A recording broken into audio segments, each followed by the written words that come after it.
Pelatih PSM Makassar, Bernardo Tavares bersama dua anak asuhnya yakni Wiljan Pluim dan Ananda Rehan berhasil menyabet penghargaan dari Liga 1 musim 2022 hingga 2023 di bulan Februari. Sang pelatih Bernardo Tavares dinobatkan sebagai pelatih terbaik bulan Februari. Dan ini merupakan kali ketiga setelah bulan Agustus dan September lalu. Hal tersebut pun diumumkan langsung oleh tim PSM Makassar melalui unggahan di akun Instagram resmi tim.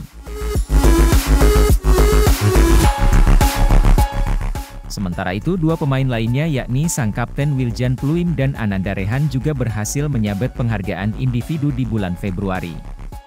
Wiljan Pluim berhasil meraih gelar sebagai pemain terbaik bulan Februari Liga 1 Indonesia musim 2022 hingga 2023.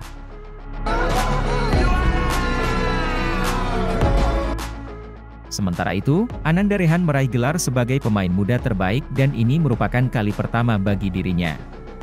Pelatih Bernardo Tavares pun memberikan ucapan selamat untuk kedua anak asuhnya itu, atas capaian yang berhasil mereka raih di bulan Februari lalu.